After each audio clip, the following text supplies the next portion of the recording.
దేవుని నామానికి స్తోత్రములు. ఈ ఉదయకాల సమయంలో మీ అందరికీ కూడా నా హృదయపూర్వకమైనటువంటి వందనాలు తెలియజేస్తున్నానండి. ఈ దినము దేవుడు మీతో మాట్లాడుతున్నటువంటి మాట 145వ కీర్తన 14వ వచనముల వాక్యం ఈ రీతిగా ఉంది.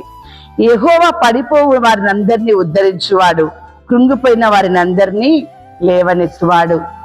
అవును దేవుని బిడ్డలారా, ఏ స్థితిలో మీరు పడిపోయి ఉన్నారో, ఏ స్థితిలో మీరు కృంగిపోయి ఉన్నారో దేవుని యొద్దకి రండి, కుటుంబ సమేతంగా రండి. దేవుడు మిమ్మల్ని లేవనెత్తుతాడు, మిమ్మల్ని నిలబెడతాడు, స్థిరపరుస్తా ఉంటాడు. అంతేకాదు, ఆయన మాట్లాడుతున్నటువంటి మాటలో ఇర్మియా గ్రంథం 29వ అధ్యాయము 11వ వచనముల వాక్యం ఈ రీతిగా ఉంది.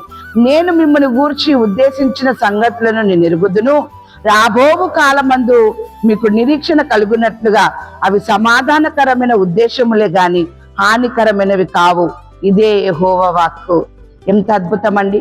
సమాధానకరమైనటువంటి ఉద్దేశములు దేవుడు తన మందిరములో తన యొక్క సేవకుని నిలబెట్టుకొని తన మాటలని తన యొక్క సేవకుని నోట ఉంచి మీకు వెల్లడి చేస్తూ ఉన్నాడు.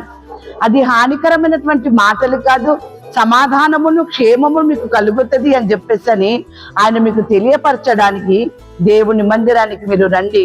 దేవుడు నువ్వు ఏ స్థితిలో కృంగిపోయి ఉన్నావో, ఏ స్థితిలో నువ్వు పడిపోయి ఉన్నావో దేవుడు నిన్ను నిలబెడతాడు, స్థిరపరుస్తాడు.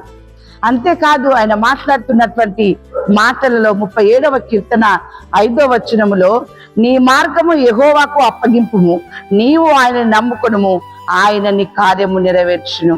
అవును దేవుని బిడ్డలారా, ఏదైనా పని ఉందా, ఏదైనా కార్యం ఉందా, ఇంకేదైనా స్థితిలో నీవు ఉన్నావా, వాటన్నిటిని కూడా నువ్వు దేవునికి అప్పగించి దేవుని నామాన్ని గణపరచడానికి, ఆరాధించడానికి మీరు దేవుని మందిరానికి వెళ్ళినట్లయితే ఆయన నీ కార్యం ఏదైతే ఉందో దాన్ని ఆయన నెరవేరుస్తాడు.